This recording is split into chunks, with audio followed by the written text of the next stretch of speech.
Renowned for her technical virtuosity and cutting insight across works of fiction, non-fiction and cultural criticism, Lynne Tillman's output is both prolific and versatile. She's a die-hard experimentalist whose simultaneous commitment to the craft of character has made her a cult literary figure. Among her 15 books are Haunted Houses, Motion Sickness, What Would Lynne Tillman Do, and Weird Fucks. This year, her first novel for 12 years, Men and Apparitions, was published by Soft Skull Press.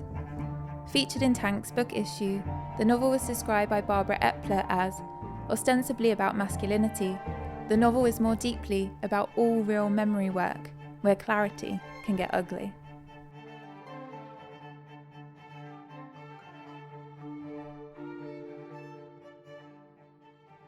So hi Lynne, thank you for joining us today on Great Portland Street. And we're here today to talk about your new novel, Men and Apparitions, which came out earlier this year and quite scandalously doesn't have a UK publisher yet. No, and it doesn't. Should. Thank you. And it's also your first novel in 12 years. So I wanted to ask how many of those 12 years were spent working on the book? So my novel before, American Genius, a comedy, came out in 2006. I don't think it was until about 2008, because I was writing other shorter pieces and stuff, that I began to think I have to, figure out what I'm going to do next. So there was a lot of thinking before writing, and some writing, and then it was interrupted by teaching both semesters and then just having the summer to work on it, and that was disastrous because what I was trying to do in this book demanded everything from me. And luckily, one of the programs I was teaching for at the new school got canceled. So suddenly I had another 4 months and I could go away to the MacDowell Colony, do writing there. I went to the Chinati Foundation for a month, and where I could do really concentrated time on the book.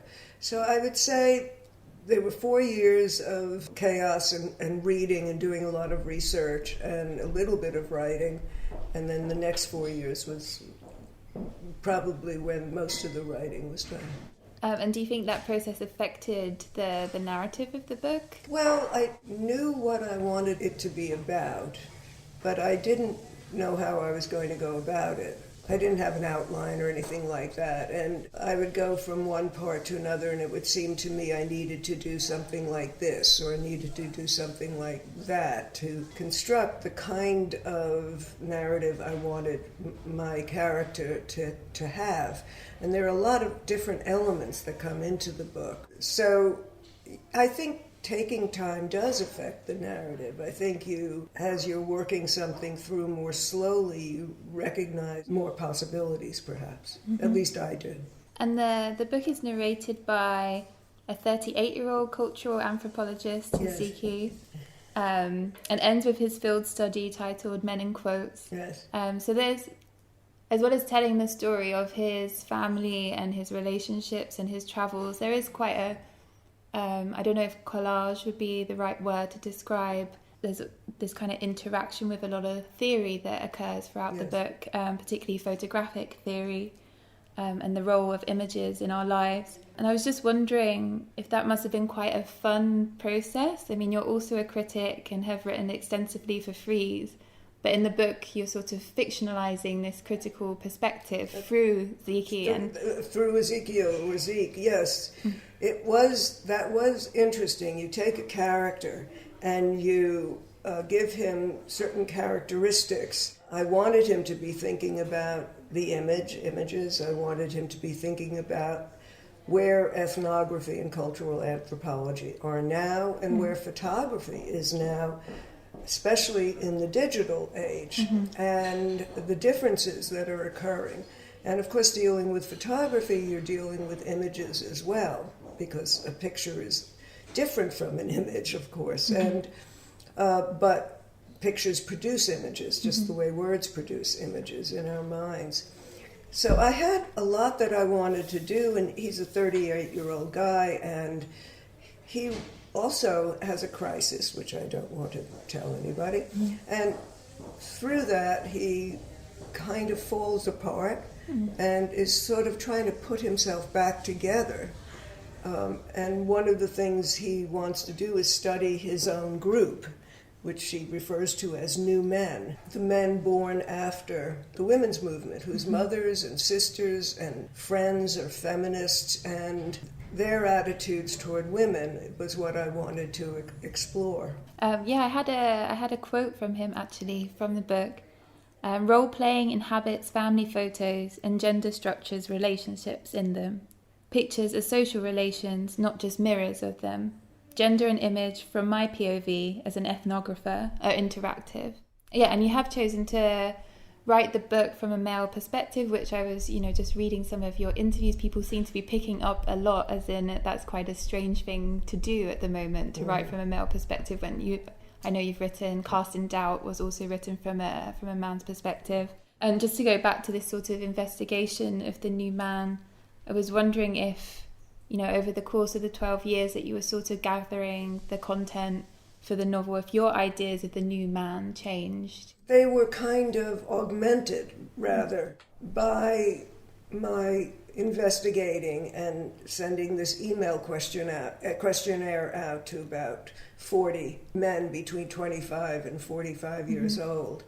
And so the field study at the end of the novel is your actual field study? Wow. It is an actual field study, and Zeke will interpolate and respond to things that they're saying.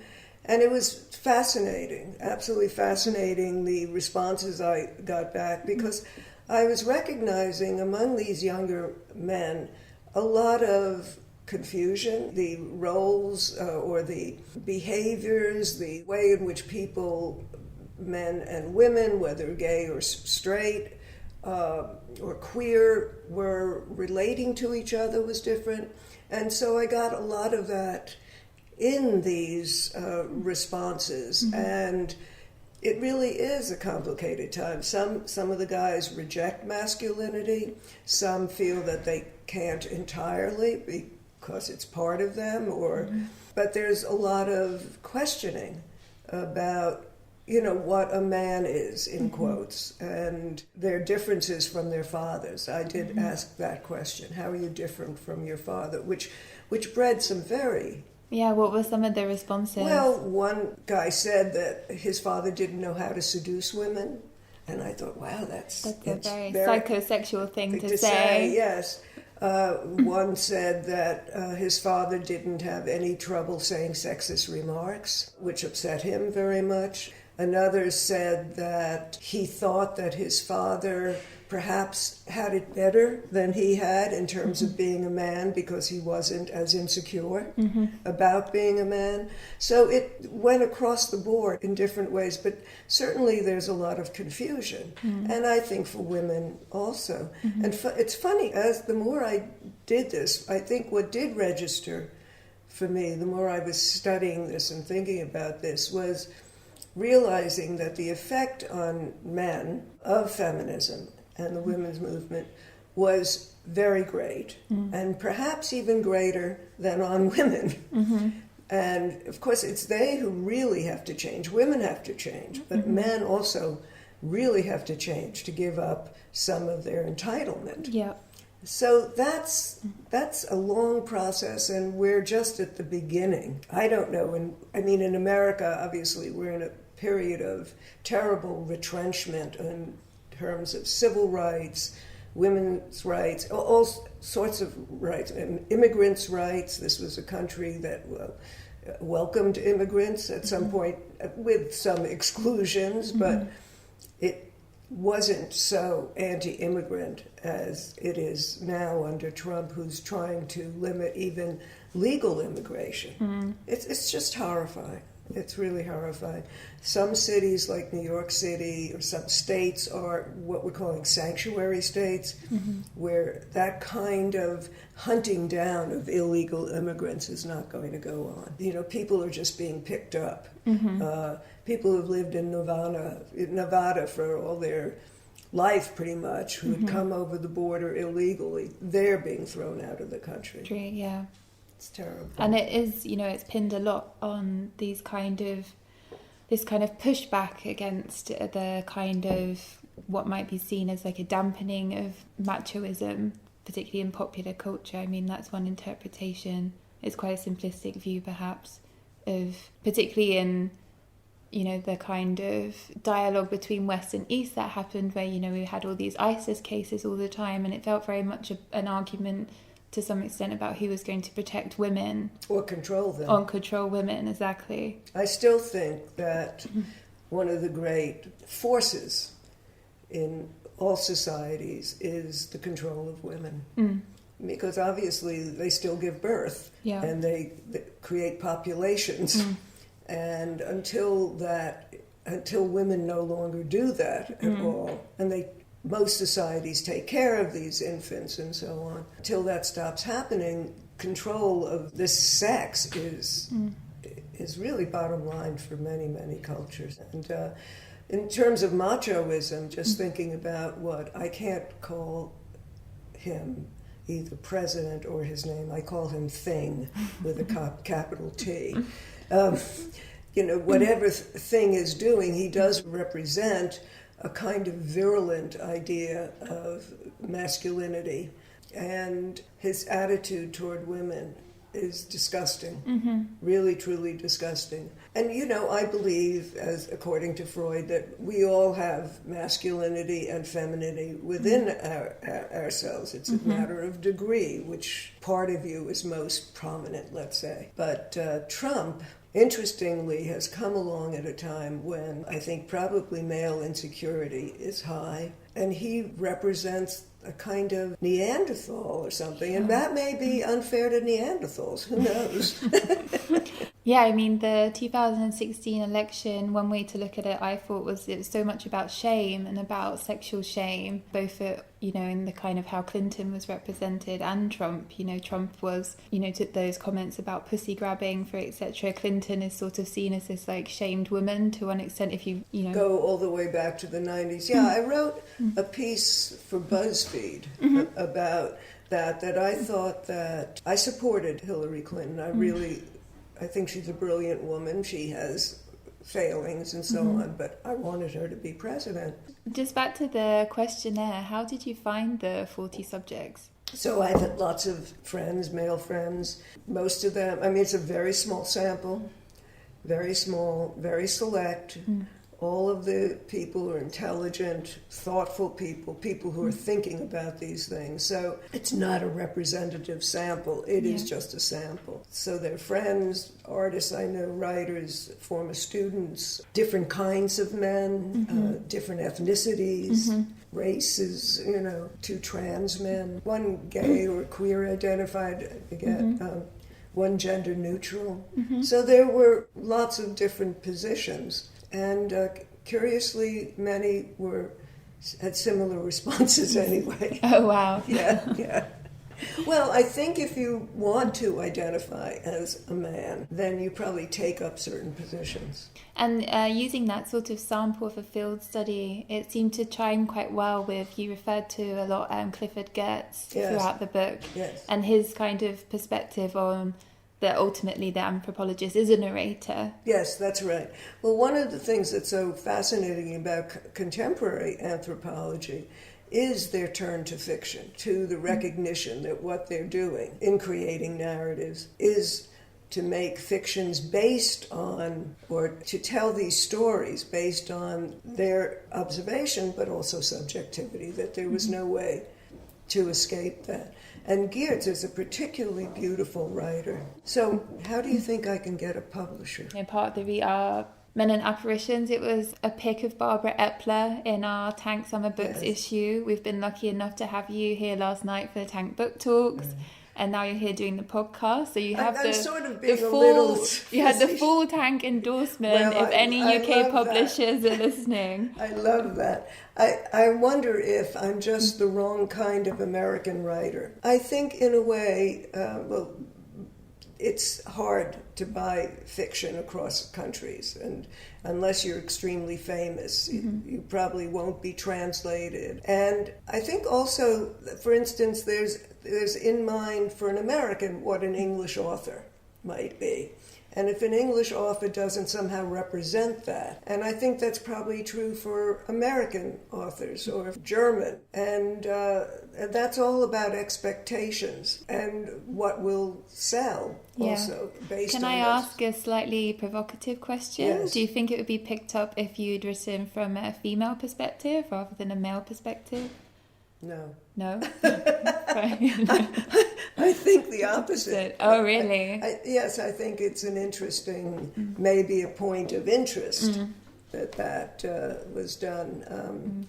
No, I used to be published in England and then didn't sell well enough. So about 2001. Well, it is a much smaller pond as well. Yes, it is. And it's a wonderful pond. I'm so happy to be in London. Oh, well, I was going to ask you about that actually, because one of the most dramatic sections in Men and Apparitions takes place in London when he finds out that his girlfriend has cheated on him with a friend. And then he runs away to Europe and comes back to London. And I was just wondering why you chose to set that section of the novel in London. Because I've had some rich experiences here and spent many years here at one point, not all in a row. And I've been observing English people, and I even got to a point after about 2 years living here where I began to understand how they used "I don't mind." Which is, we don't have It's very loaded term. It is so loaded. It is so loaded. And we have maybe, but maybe is much more wishy-washy. I don't mind is a much more conundrum-like statement to make, and so contextual, really. So I like the pub scenes, and I have seen people talking in pubs. It just felt like I could write that, and I could write different club scene in it's London. a really beautiful and vivid section of the book, for sure. Thank you. Yeah, I had another question for you. I wanted to ask about Zeke's pet. He has a pet praying mantis named Mr. Petey. And you have a great analysis of pet portraits in the middle of the book as well, which I absolutely loved. Yes, there are pictures in the book because he's an ethnographer of family photographs from their albums. I chose sort of representative ones of the rituals, birthdays, and so on. Yes, pet pictures are just amazing. And yes, I did. I have him analyze. Yeah, the difference between a dog photo and a cat photo and how the dog is the most kind of human. Yes. I don't know if you could tell us a little bit more about this kind of... I feel... when you're talking about how our relationship to images has changed, actually, when you think about photographing pets and its relationship to internet culture, where pets have their own Instagram accounts, right. You sort of, you have your family WhatsApp groups where you share kind of funny pictures of kittens playing with llamas and all that kind of stuff.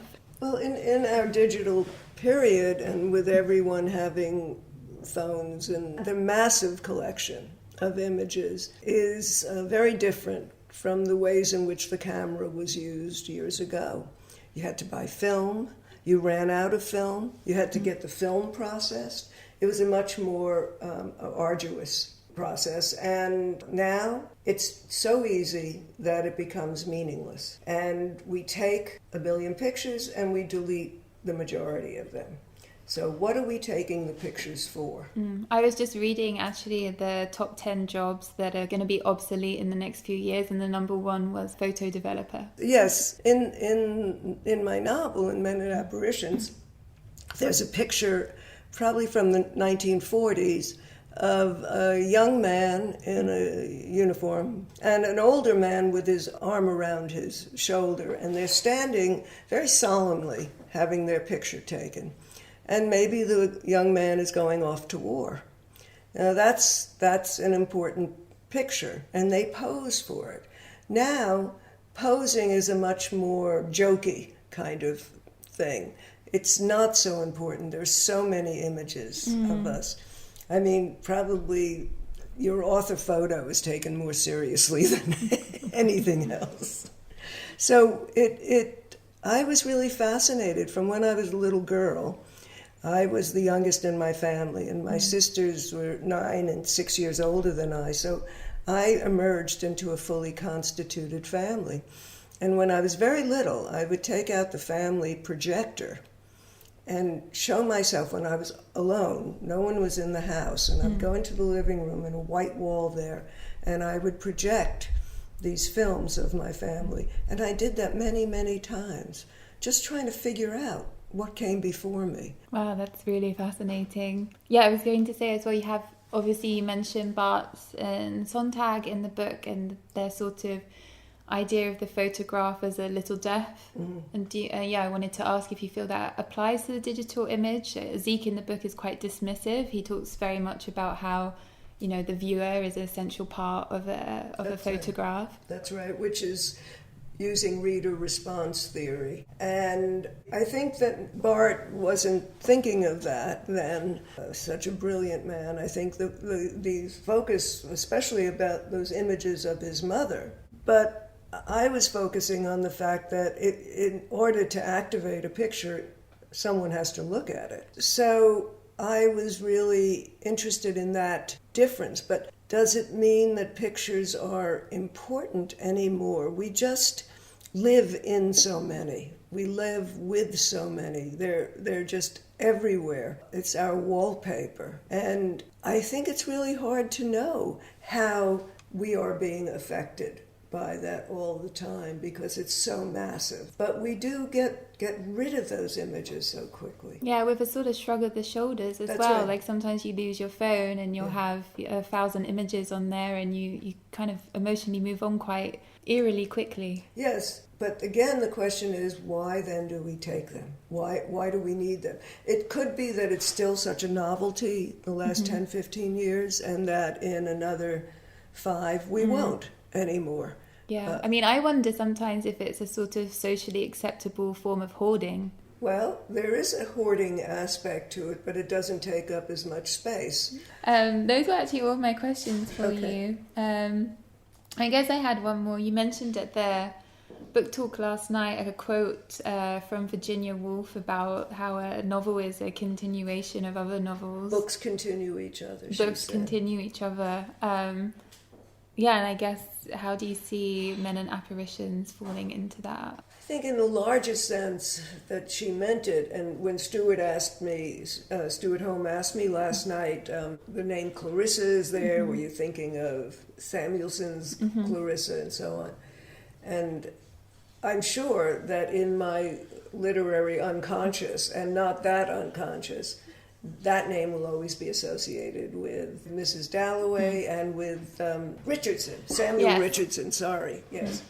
And he mentioned Tristram Shandy also, and because of the importance of the names and the defining of the names, what they meant. I think those things are lodged in there. And in that sense, I guess, there's this deep structuring, layering that goes into a book. And a reader who has read many books has the benefit of being able to think through those books to the present book. And I think it makes a very rich, very deep reading. So Stuart could think about why she was named Clarissa. And in my mind, she was an old-fashioned woman in a contemporary world. And Clarissa seemed to fit her. And I'm sure back then I was thinking about Richardson somewhere. If any readers in the UK want to get Men and Apparitions, I believe it's for sale online and they can get it delivered, or they can get in touch with their bookshop and ask for it, or ask publishers for it until we manage to get the book here. Thank you very, very much. Thank you so much for coming in, then. It's been a pleasure. My pleasure. Bye. To hear more podcasts from Tank Magazine, subscribe on iTunes or follow us on SoundCloud. The theme music for this podcast is taken from Waiting Games by Kate Simcoe and the London Electric Orchestra.